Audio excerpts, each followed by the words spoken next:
It will be my honor to invite Professor Madhav Gadgil for the lecture on science, democracy, and ecology.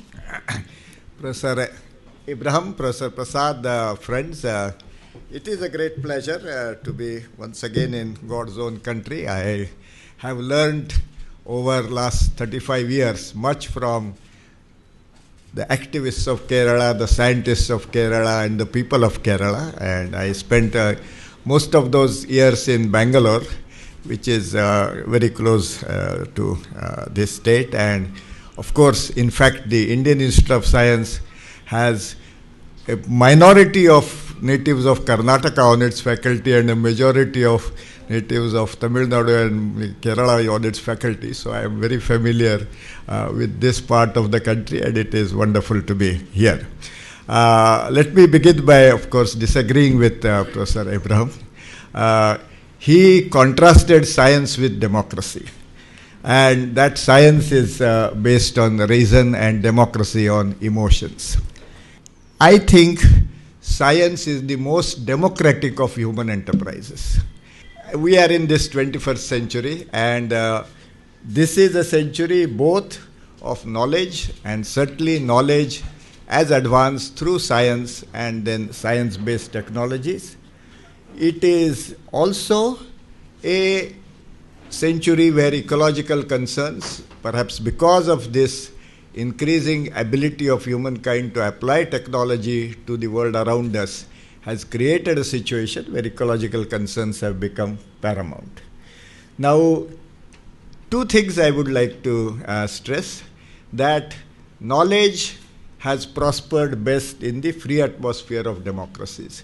The experience so far has been that even in United States, which boasts itself of being a great democracy, there have been episodes of suppression of opinions. I was a student at Harvard University when just before that there was this McCarthyian era where people were forbidden to talk on certain topics. There were laws in United States, in some states, forbidding discussion about especially socialist ideologies, but in general there was suppression. But there has never been the kind of suppression which, say, Stalinist Russia or the Hitlerian Germany saw in under dictatorships of knowledge of science.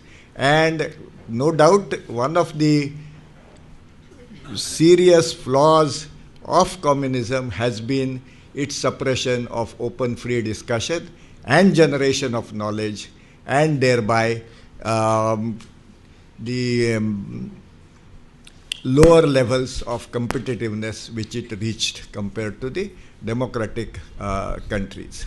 So it is also very interesting to note that democracy is far better for protection of environment. It is the democratic countries which have taken, again the experience especially of East Europe and now China also shows that the democratic countries have taken much better care of environment than the countries under dictatorships. A very striking example is East Germany, Hungary, countries like that, and countries like West Germany and Scandinavian countries. When I was young, I was also very much influenced by the leftist ideologies, and I had many good friends who assured me that in East Germany and Hungary, environment was being taken much better care of than in the Western European capitalist countries. After the collapse of communism, the picture came out that because people could not protest against the degradation of the environment, East Germany and Hungary, amongst other countries, had suffered far worse degradation of environment than the Western countries had. And it is now, if today you see where the greatest influence of environmental ideology is, politically it is in the Germany with its relatively strong green parties. So democracy is without question very much better for environment. Of course, it is true that even under democratic conditions there will be problems, and it is not that because in democracies have to be swayed by emotion, environment will be destroyed, and in other systems it will be protected. Not at all, I think. I think that yes, in all systems there will be play of greed, as you mentioned, and there will be difficulties, but it is in the democratic systems that you have the best chance of people who ultimately have a stake in healthy environment. That environment can be protected, and therefore I think India indeed has a good chance, if at all we will let our democracy be a true democracy, if we will let science operate truly. Next slide, please. Now shows what to my mind are marked parallels between science and democracy. Science is based on sharing of knowledge and power within the scientific community amongst equals. Again, where science has prospered most, there has been nobody sitting in authority in any scientific institution who is able to dictate what should happen.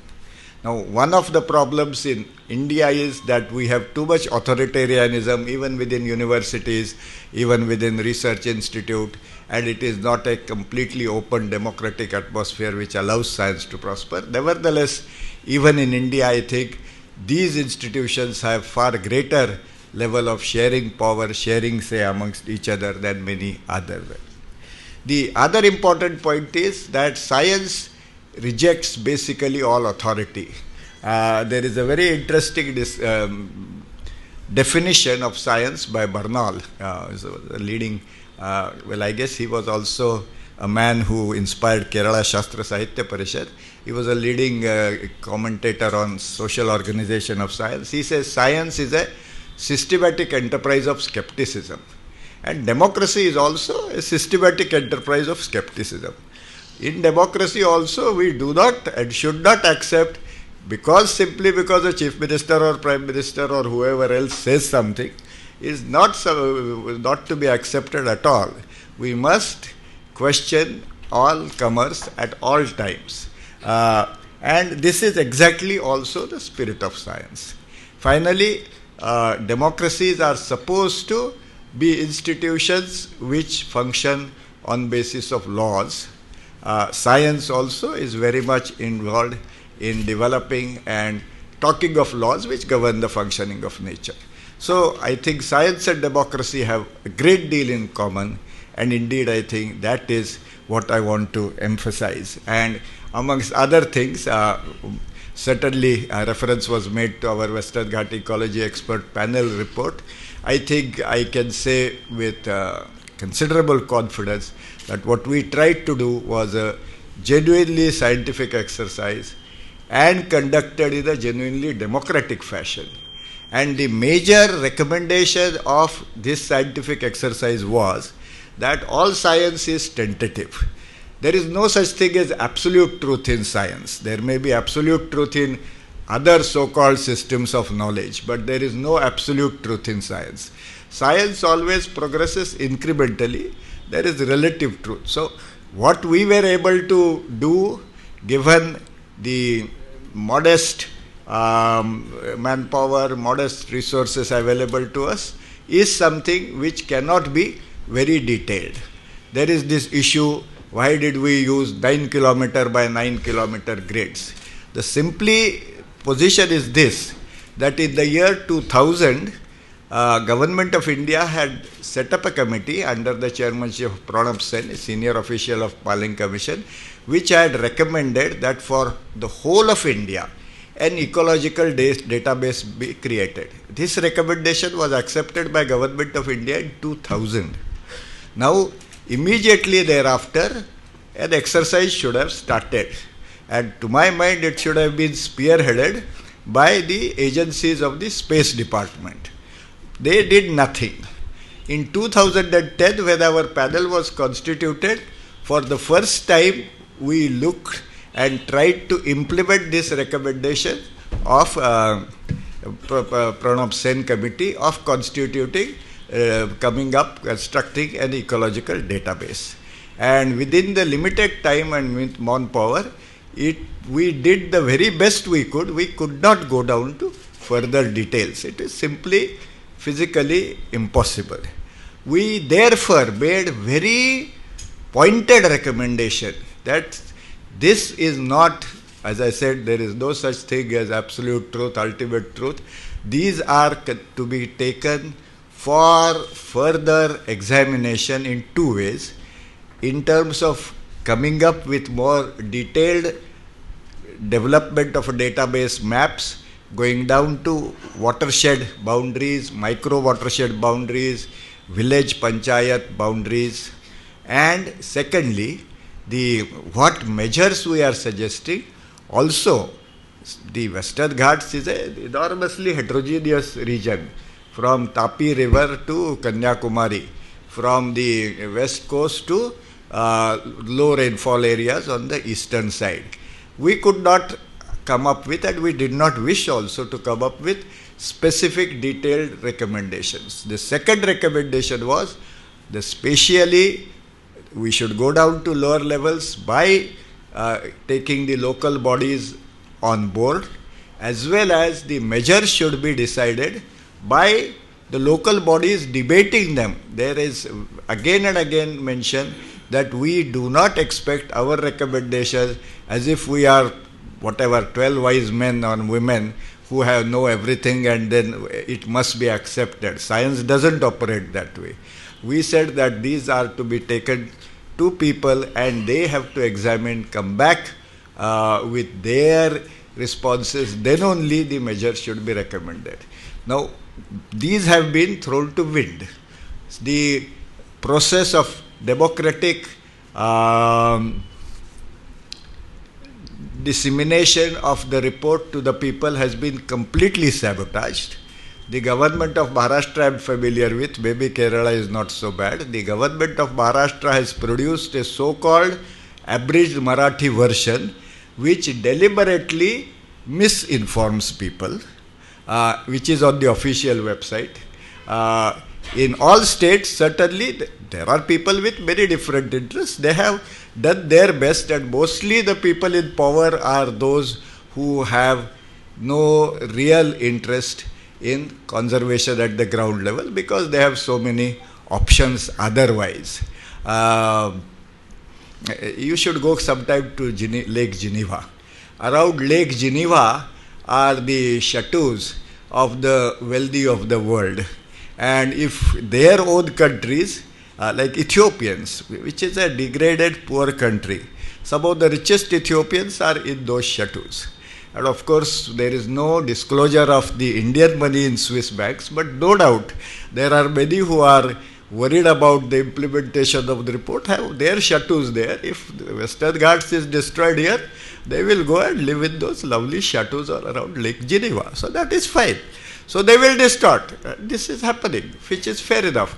But the real democracy is not this democracy, where those who have money can emotionally appeal to people by giving them completely wrong impressions, wrong information.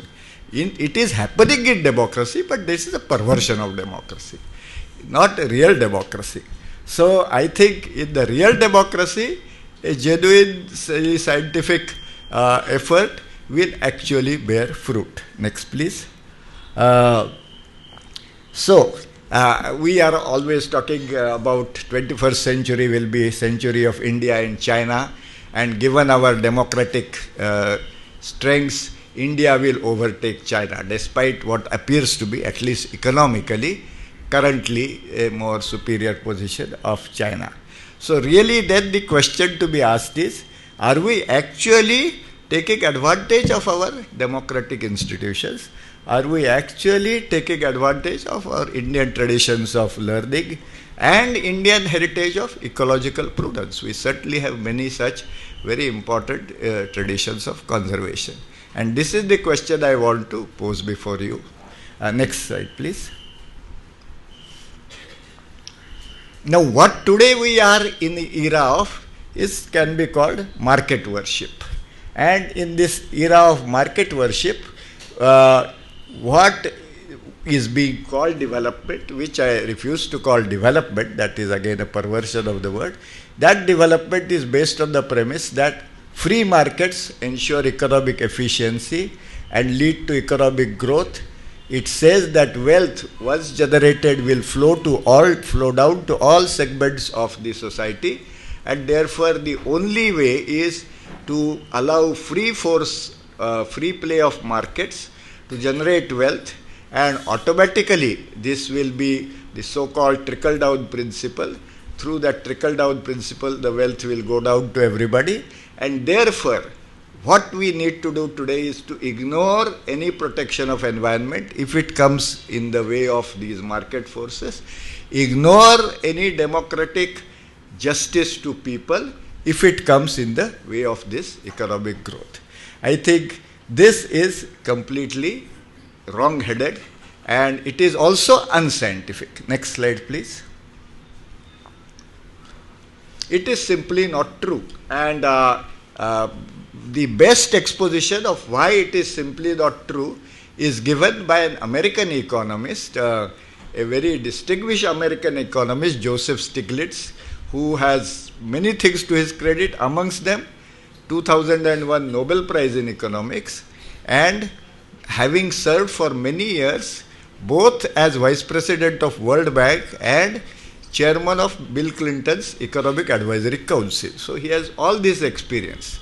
You read his writings. The latest is a very interesting book called Price of Inequality, where he says that the propositions which I mentioned earlier, that there is free market in the world today, which is leading to economically efficient growth, and that economically efficient growth is being shared amongst the society and leading to, in general, greater prosperity for everybody. He says all of these are completely, if you examine the empirical evidence, invalid.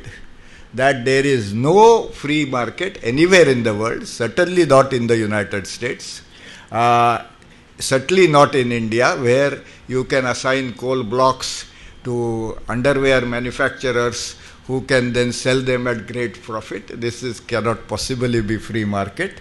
And none of this can generate economic efficiency. He also shows through a lot of evidence that the wealth is not being distributed to the other segments of society. In this system, wealth is getting even more and more concentrated. It is not a trickle-down economic growth, it is a suck-up economic growth.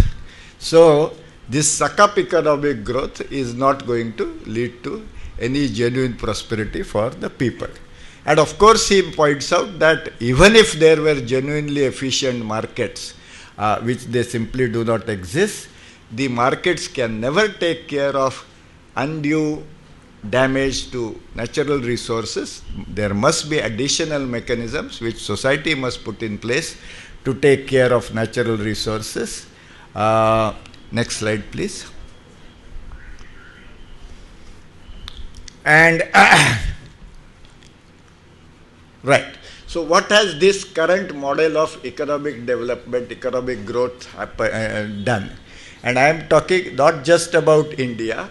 I am talking, this is quoting Stiglitz of what he sees happening in United States, which is happening in India perhaps in more accentuated form.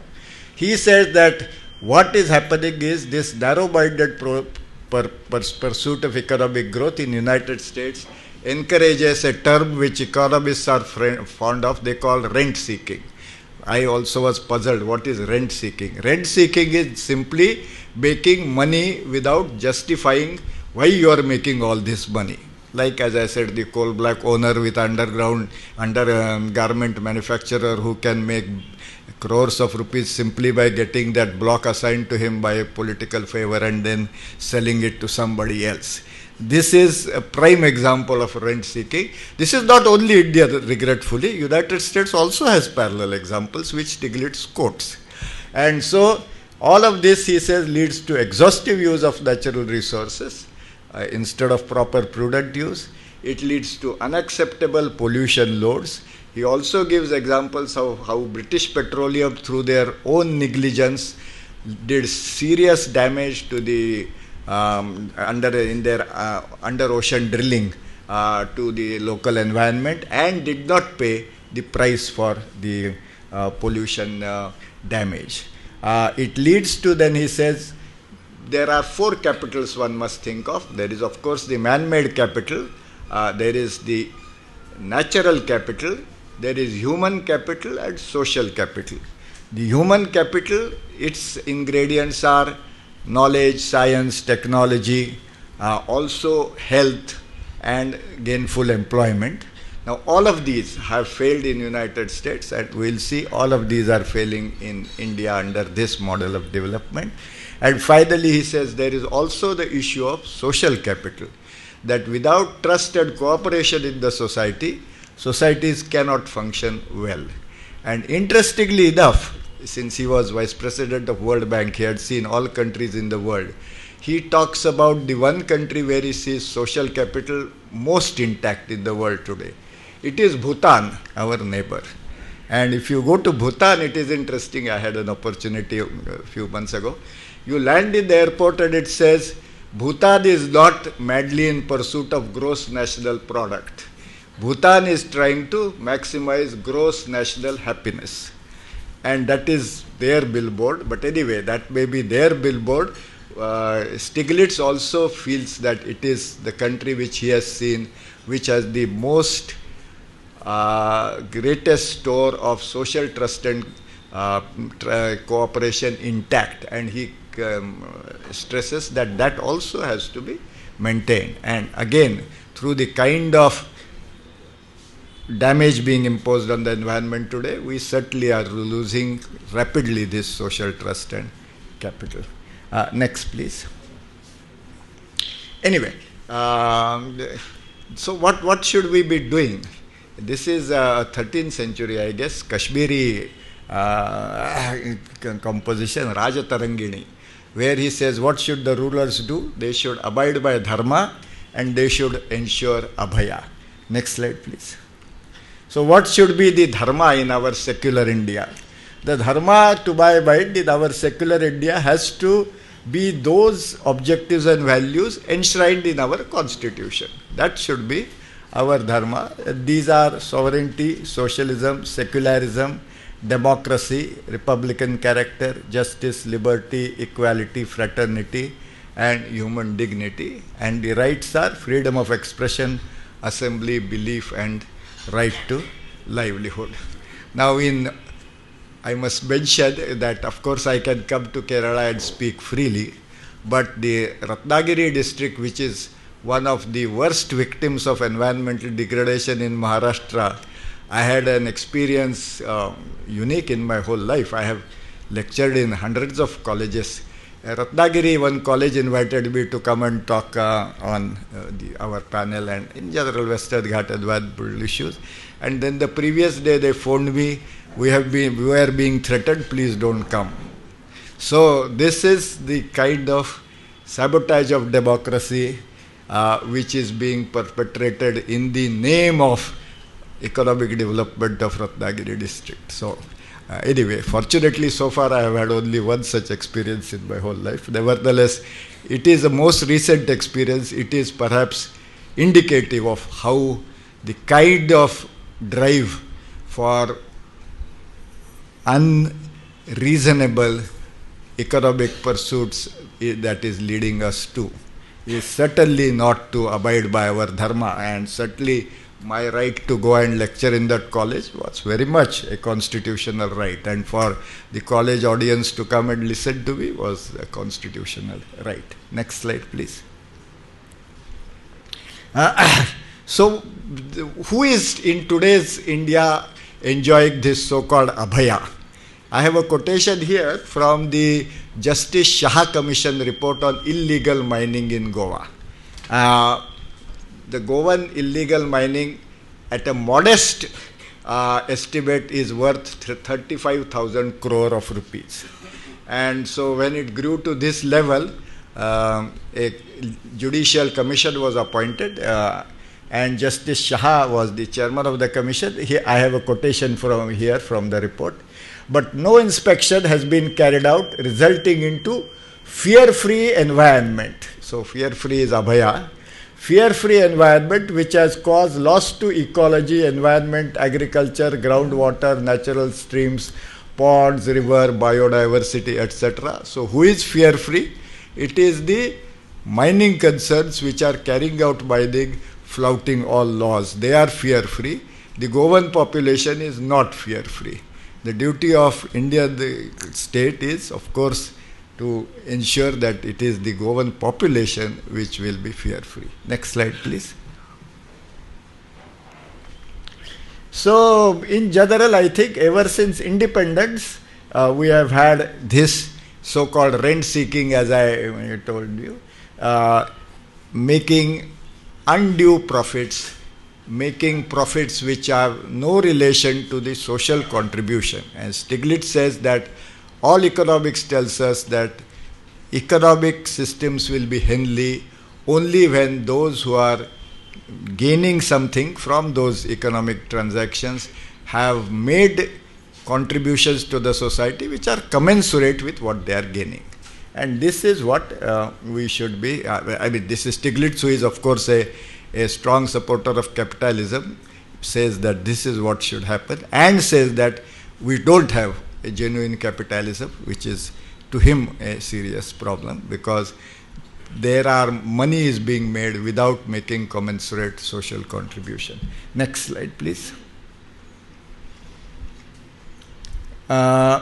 This is a quotation from Amartya Sen, who is again a distinguished Indian economist, but of course now settled in the United States, of Indian origin, also another Nobel Prize winning economist.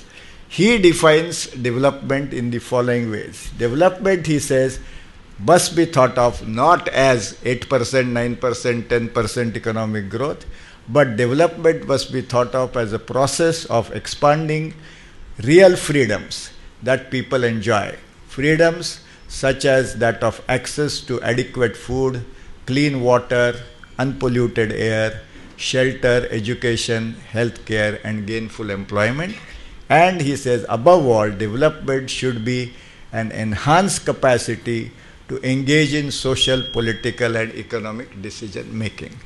So, sir, this is what I would submit, that your picture of democracy today is where this has not been achieved, where people have not the capacity to engage in social, political, economic decision making. They're serious, in a sense, the system tries to make sure that people will remain incapable of engaging in social, political, economic decision making. And this is the problem, not a problem of democracy per se, but a problem, to my mind, of sabotaging of democracy that is happening today. Next slide, please.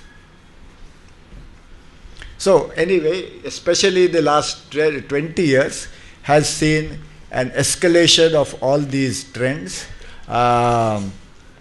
Science technology has made possible very much more effective interference in nature.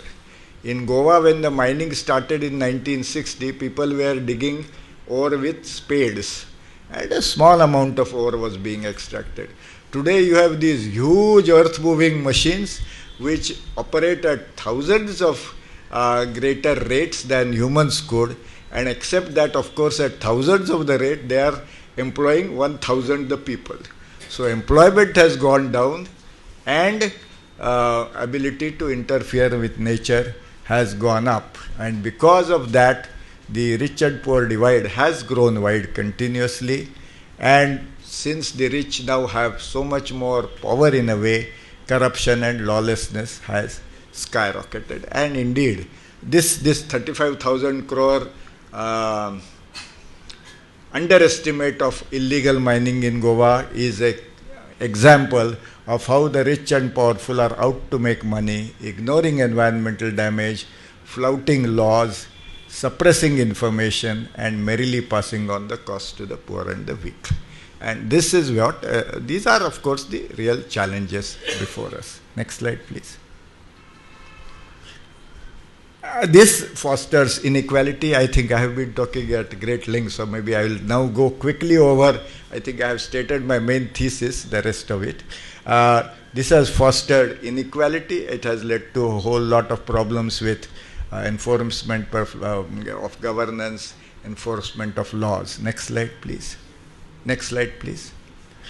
So, as I said, we must think of the nation pillars of capital stocks being man-made capital, natural capital, human capital, and social capital, focusing narrowly on only some aspects of man-made capital, which is what this 8-9% economic growth is talking about, is completely inappropriate. Next slide, please.